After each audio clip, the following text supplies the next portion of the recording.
is here. Hello.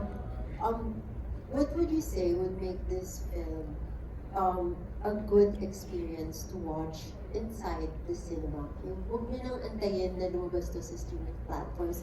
Especially since minsan, di ba, ang bilis na rin lumalabas ng mga films sa Netflix, Prime. Anybody? Anybody? Si Sir Keith ang perfect na Ayan makasagot. si Keith, of course. I guess I'll just go back to the start. When I first read this was one of the first scripts I read when I came back 2 years ago. That's how long we've been working on Project Baby. And even if the premise looks straightforward, there's a lot of complexity in it for discussion. But we also made sure nakakatawa talaga siya from start to finish. And when I think about the last time I had that experience in a theater, parang, honestly, I don't remember. That's why I think it's worth watching this movie in the theater so you can laugh with both your friends and strangers alike. Because I think that's a really unique experience that we're missing today in terms of being able to experience something like that as a community. And then, like everybody said, there's deep topics that we also cover. Like obviously, I grew up with a single mom. I spent a lot of my career in the US in education, and so many kids come from non-traditional families. And so I think it's really important to have a star in a movie that wants a non-traditional family, because I feel like non-traditional is becoming the new normal in a lot of ways. So I think it's really something worth experiencing on the first day, right on June 10th. Actually, yung isa sa na-realize ko is pag nagsimula na yung conversation right after the premiere night or even on the first day, mafo-FOMO na yung iba na ano yung kinukwento nila, ano yung sinasabi nila. So they're gonna watch. So feeling ko ganun ang magiging magandang pang-come on sa mga tao, not to wait for it sa streaming platforms. At ko lang sa sa Yes, streaming. Ay, sorry, Sir Alex. Kaya ka nanonood para maglibang at maiwan yung problema mo. Pero kung ano ba nanonood ka, tapos nandiyan yung problema mo sa paligid. Hindi ko ata ma-appreciate. At totoo lang although streaming na rin. Pero ang tuloy to siya ng Mega World Cinemas, ang ganda-ganda, di ba? Diba? Hindi, pero ibig sabihin, ang problema dito sa sinihan, makakalimutan mo talaga yung 2 hours eh. Kasi nakafocus ka, tuloy-tuloy. Nanood ka na ba sa streaming ngayon na post mo nang ipopost kasi ang ingay ng kapitbahay mo, naglalaba yung, di ba, bilang titigil ka, walang continuous So, bilang lumaki sa sinihan, na talagang pag nasa sinihan, dati nga sa sinihan, wala pang guaranteed seat, nanonood kami, punuan. Iba talaga yung feeling ng sine. Hindi ka inaano ko ang pelikula, pero alam niyo naman, pag nasa kayo, may cellphone na kayo, kasi multitasking ka sa, ito yung mga pelikula, kailangan natin ibalik to dahil yung experience ng pelikula, dito ka lang makakalimutan mo yung mga problema mo for 2 hours. Saka hindi masisira yung mata mo pag Kahit may nakuluan ako sa Netflix, okay. Thank you, Kuya. But Anna, Sir Keith would like to say something. Oh, And also add that, just like what we've done in the past, we've also worked with the theaters to make the ticket prices more affordable. Oh. So really, I know things are easy right now, but if you feel like the movies is where you want to go and escape for, like what Alex said, for a couple of hours and have a good time and enjoy yourself, we're doing our best to make that really accessible. Thank you, Kuya. Thank you, Anna. We go now to Cassie of Lionheart TV. Tama ba, Cassie? Wala si Marga. Kasi nga ang haba, hindi ko mabas... Di ba ang ganda pakinggan, Cassie? Kasyapeya po kasi talaga siya. Ay, siya pala ang ano. Hello po and good afternoon. This is for all the actors. If Project Baby became real in today's generation, do you think society would judge the woman more than the man? So is it a yes or a no kind of question? Okay, do you think the society would judge the woman more than the man? Sue? Hindi ba lagi naman? Pwede na ba yung sabi? Rico? I suppose so because of how society works, where the males are the one pursuing it, and the women are the one na namimili. So it's just a factor of that. So if someone says gusto nila, then I suppose mas mag-judge sila. Man. Yes, I think, oo. Kasi lalo na sa culture din natin dito sa Philippines, di ba? And, yeah. Ara. Oo, kasi feeling ko rin parang it's etched in our culture and social norm na parang mga babae dapat nagsasubmit, laging yun nga, laging yung mga lalaki yung mas nagpupuso kaysa sa mga babae. Parang yung mga babae, pag medyo umangat na ng onte, ayun na, ang dami na mga sinasabi ng mga tao, parang ang dami na agad mali. So, oo, yung sagot. And we need to change that. Diba? That's why we have a movie like this. Diba? Every step. Jazzle. For me po, yes din po. And, ayun nga po, the purpose naman po of the movie is parang mabuksan po lahat ng isip ng mga tao para sa situation ng mga kababaihan. Tan. Yeah, for me, same din. Kasi even though medyo mas nagkakaroon na ng women empowerment ngayon, nowadays, still kulang pa rin eh. May stereotypes pa rin talaga when it comes to pag mga babae yung mga ganitong situation, mga kinds of situation. Charuth, Dr. Charuth. Yes po, kasi parang lagi agad may expectation and assumption pag sa babae. Sa babae lagi talaga ang sisi. Yes, sir. Siguro yun nga, it comes with the system na rin dito sa bansa natin na masyado tayong nagiging pakalamera sa mga buhay ng tao. Pero di ba, 2026 na, sana buksan pa nila yung isip nila at cordy mo pag judgmental ka. Ayun. Alex. 80s and 90s, oo. Etong 20s, medyo may yes na pero may pushback na sa mga tao ngayon. Kaya natutuwa ako na nag-start na. Pero sa aming mga comedian, this is a material. Kaya ako tumatanggap ng mga pelikula na ito, material sa akin ito eh. Ang babae is lugi talaga by nature, nabubuntis ng 9 months. Diba? May recovery period. Yung lalaki nakabuntis, pwede makabuntis kinabukasan. Ang babae, pag nanganak, kita mo kagad yung changes sa katawan. So, babae talaga nagsasuffer. Pero ang isa namang alternative doon, sigurado yung babae na anak niya yun. Walang DNA test. Ang lalaki, hindi namin sigurado. So, may balance din ang buhay. Pero it's a very good comedic material for us. So, tuloy nyo lang yan. Tuloy nyo lang yan. Pero judge pa rin yung mga babae. Lagi mo ganun. Follow up po, do you believe love should come first before building a family or pwedeng family first before love? Anybody who wants to answer? Love before family or family before love? Who wants to answer? Yes, sir, ikaw na sumagot. Ano yung Kasabeya? Si pangulit. Wow, nasabi yung pangalan mo ng buo. So, matandaan ko talaga siya eh. Do you believe love should come first before building a family or pwedeng family first before love? Para sa akin siguro love, doon naman nagsisimula ang lahat. Kahit hindi naman pamilya, if you do something, kailangan simulan mo galing sa puso mo. Ikaw. Yeah. Ikaw kasi, love before family or family before love? Ayan Ayun eh. Love din po. Wow! Bagay, pareho kayo. Bumalik. At bakit tinatanong? Who else? Who wants to answer? Baka may gusto si Derek Aaron. It really depends because syempre it all starts with love muna. Usually. But you can learn to love naman. So, pwede mong matutunan magmahal.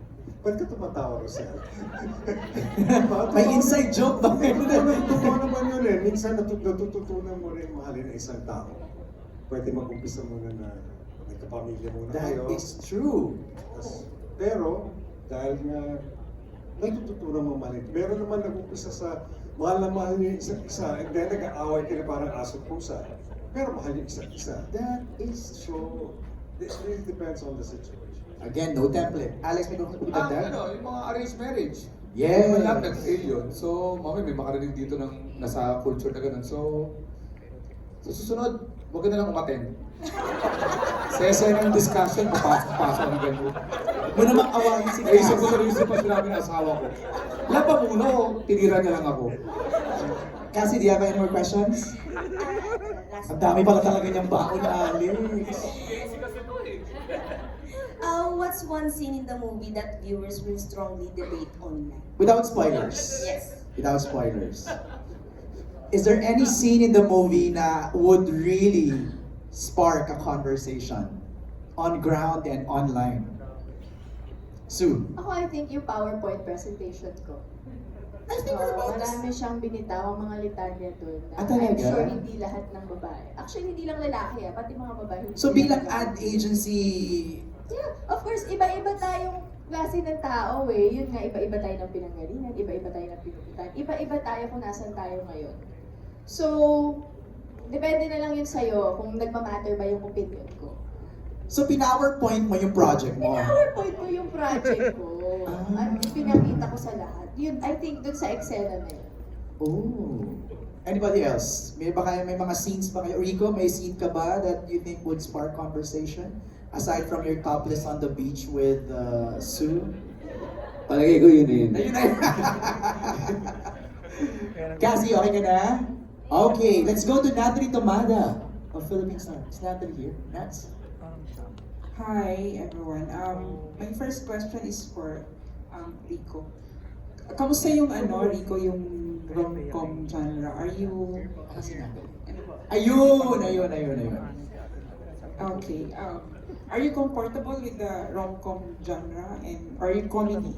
Romance, comedy, and nanood ka ba ng, ano mga favorite rom-com mo na in a way nag-inspire sa'yo for doing this film? Thank you. Thank you po sa question. Actually, my first ever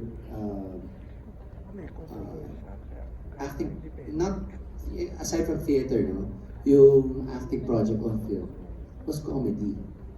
At si Epi Quezon ang nag-convince sa akin na umarte. This was way back. Nasaan si Francis from Unitel.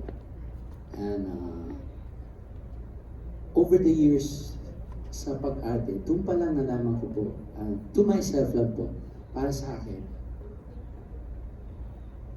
comedy is probably the hardest genre for an actor. But then,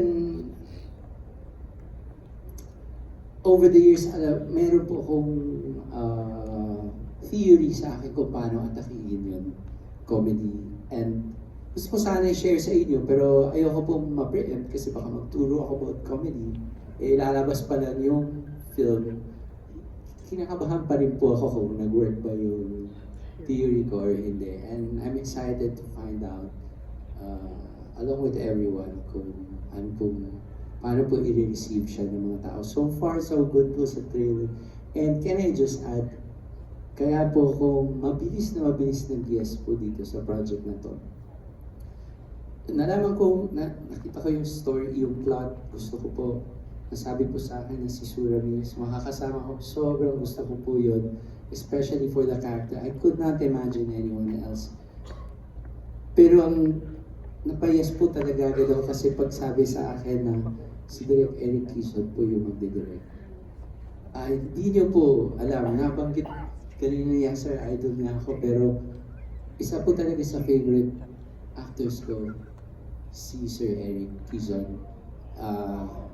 Bonding ko po ng ako at mother ko nung college, nung nag-aaral pa ako. Nag-argue pa nga kami kung Wednesday or Thursday. Naalala ko Thursday. That was Thursday. Body and soul, number one stand po ako doon. Like, to me, I cannot think of a better, like, basta, favorite ko po yun. And so, nung nalaman ko na si Direk Eric ang makakasama dito, sobrang, tatanong pa ako lagi sa kanya, tama ba? Okay ba? Di ba? Ang kulit ko nga po. Sobrang kulit nun. Magtitig na lang kami. Di ba dapat parang ganito? Sabi ko sa Rico, don't overthink. Bata na namin Yes. time na yan. And he said it also in a very nice way. And he made sure no one was there. He's an actor's director because I think he's an actor too. So he knows how to tell you things. Kasi ang dami tanong ni Rico. No. Ang ano kay Rico, he listens, which is isa sa mga dapat ang importante characteristic ng isang actor is dapat matuto kang manakikinig ka. And then, although, kasi ako din, as an actor, matanong din ako. Pero yung time na yun, sinabi ko sa kanya, kasi magtitake na kami, and that was a very crucial scene when you were proposing to him, can you give me a baby? Parang gano'n. Sabi na, Rico, don't overthink. Sabi na, okay. Tapos sila, tama. Tapos yung bitaw niya, tama. Hindi siya nag-overthink. Saka kasi Rico, may impression kami na you're very serious. Parang serious person, medyo uptight, ano ba to, hindi mag-loosen up, seryoso ngayon sa press ko, nakasalamin, parang kami kung magtatanong kay Rico nito. Kung ano po yung kailangan. So, yun po yung binibigay ko. But kailangan maging goofy lang ako and so on tour I'm so strict, but like after a long tour I party with my team and make sure. So ganito na, I took that as we've had so many conversations po with Direk and even with Sue. And we started shooting na, but nung binitawan sa akin ni Direk yun, I think that was the last instruction you gave me. And for the rest of the shoot, na-gets ko na. Na-gets ko na, okay, yun yung gusto mo. Okay, gets ko na. Wala na akong mga tanong masyado after nun, di ba? Galing. Nats? Follow up lang, last question. For Rico and for the female cast, one ask. Female? Male cast. Male Gusto ko yung cast. male POV. Okay. Okay.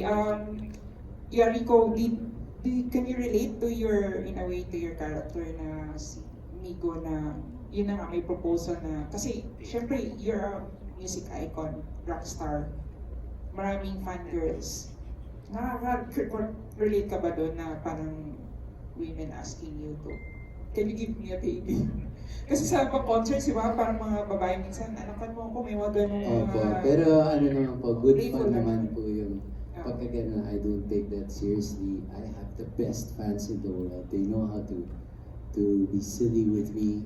A lot of times they will bully me and I let them bully me and katuwaan lang po namin yun. Pero in real life po, nangyayari din po yung mga ganyang proposal. Pabiro din po, but I'm gonna get serious here. Okay na ba? Yeah, sure. But I've seen a couple of very good friends of mine who have had many girlfriends, pero yung biggest heartbreak po nila, both 2 or 3 of them, was when they could not be with their kids. After nila yung sa kanila, no family, no mother, because our laws here are very pro-mother, and maybe for good reason, that's another debate. But it's difficult for a man, if you want to be with your child, to put that in the hands of someone else if you're not married to them. And I take that very seriously. That's why probably wala pa akong anak din. That's one of the reasons I have to make sure yung partner ko na very aligned. This is difficult to be a male in a country with our laws. I've seen those friends of mine, their hearts crushed beyond any romantic heartbreak. Yung biggest heartbreak na nakita ko, natakot ko ako doon. So, I want to make sure okay when I do it. But you're open to fatherhood and parenting? Parenting and fatherhood, definitely. I think I'm so prepared for it. In many ways, but in some ways, I still have a few things to fix. But I think if the right situation comes along, I think I'd be a great father. You wanna ask the rest of the male? Yeah, also. Okay, Matt? I think na-answer na ni Matt kanina na, I mean, di ba kung nangyari sa'yo yun? Na So, situation. but John's question was hypothetical as a gay person, but in real life, as Matt, would you accept if somebody proposes? No. Kung ano ba to kasi may condition na aanakan lang. I think hindi. Hindi na ako bating dito. Hindi na siya bating dito. Hindi ako papayag kasi gusto ko makasama or gusto kong palakihin kasama ng partner ko yung hindi. So, I think hindi talaga ako mag-agree. Alright. Tan, ikaw? Yeah, ako din, kung ganun din na may mag-propose, siguro hindi rin. Kasi I'm from a complete happy, I mean, no offense, I mean, from a loving family, I guess. And kung magkakaroon man ako ng chance na magkaroon ng anak in the future, I would choose na piliin yung someone na alam kong magbibigay ng same love na na-experience ko with my family as well. And ayun, gusto ko lang din talaga na in the future, parang walang barrier, walang limitations, pero you're just happy living together. Yes, sir. Ayun, ako kung gagawa ng anak, ng baby. Somebody proposes to you. Can you be a baby daddy? Siguro kung love ko rin talaga yung magpo-propose, bakit hindi? Siguro pinag-uusapan, kailangan ng matindi-tinding communication. Parang right now, I'm in a relationship then with my very beautiful girlfriend. Napag-usapan naman namin yon at may timeline naman. Kaya, ayun, bubuntisin ko siya. Hindi, pero darating din yun, darating din. Alam mo, huwag kayong tumapit-tapit kay Alex. Makahawa kayo eh. Hindi kung ako kung wala nang kastika, oo. Kasi, ano natin, himayin natin. Siyempre magsisex kami. PowerPoint mo yan. Magsisex kami no, hindi naman sureball ka agad sa unang sex. Meron na kagad mo, kasi naman, hypothetical tayo kagad, buntis ka agad eh. Yung totoo, himayin natin ang proseso. Magsasama kami sa bangkama. Halikan yun, tapos tirahan yun. Hindi, kasi naman nag-jump kagad tayo sa, oh my God, morality issue eh. Tingnan mo natin isa, kaya ba natin yun? Halikan kami, so dapat attracted. Physically attractive. Sabihin, siya nagaya, ibig sabihin, attracted siya sa akin. Pumasa na ako dun sa attractive. Siya muna, titignan ko, okay siya. Kasi, hindi naman to, babato ko lang sa kanya yung similya ko eh. Ano to eh, may, alam ba kayo, ano, ay traditional, ay sex talaga. Kung kaya ko, di why not, di ba? Parang gano'n. Pero hindi ko mapapangako one time to. Kasi hintay namin, hindi pa, uulit kami. Hanggang siguro, baka kakaulit, magkainlaban. Pero sa role ko dito, totoo kay Rico. Yung sabi niya may problema sa tira, try mo. Kasi siya naman yun eh. Lagi ganun naman ko, pag ikaw naman, problema mo naman yun eh. Talaga, urang talaga ako sa'yo. Try mo! Kasi wala akong problema dun eh. Pero ako kasi, sa'yo. Sa'yo eh! Sa'yo kaya yun. Tayo mo, charot-charot dito, di ba charot-charot? Nats, okay ka na? Thank you, Natalie Tumada of Philippine Star. And our last question will come from Rog Alday of Random Republic. Hello. Since napag-usapan na yung... There you go, para lang makita kanila. So since napag-usapan na yung sa baby, for Sue and Rico, in the future ba, if may baby na kayo, what kind of parenting yung gusto nyo? Paano magiging parents kayo? Parang ganun. Well, honestly, I think you won't know until you're already there. It's yung pagiging magulang, it's not something you can be ready for. Parang walang ready talaga, sa totoo lang. Pwede tayong maging handa. Handa lang, yung prepared ka lang, pero yung sure ka na talaga, hindi mo talaga alam until nandiyan na. But yun na, like I said, I want to raise, if I would have a child, I want to raise my child as how I was raised by my mom. So, very strong, empowered woman. Sa bahay yung daddy ko may sakit. Lahat siya nagtataguyod sa amin. Pero, again and again, lagi niyang napagtatagumpayan lahat. Lagi niyang naitatawid kami. So, yun yung na-instill sa akin na klase ng pagmamahal ng magulang. My dad passed away when I was 17 and buo pa rin po yung pamilya namin nung nangyari lahat ng yun. It was a very unideal, sorry to say, but this is the truth. This is my truth, at least. I grew up in a house na 5 kami magkapatid. May sakit ang daddy ko, at mommy ko yung nagtataguyod sa amin lahat. It was a different look on what family looks like. So yun nga yung sinasabi ko, na wala akong judgment sa kung paano pipiliin ng mga tao gumawa o bumuo ng pamilya. Kasi ako, galing din ako sa kakaibang klase ng pagpapalaki. And ayun, gusto ko lang magtagumpay bilang magulang. At masasabi ko yun kung mapapalaki ko yung mga anak ko katulad ng pagpapalaki sa akin ng nanay.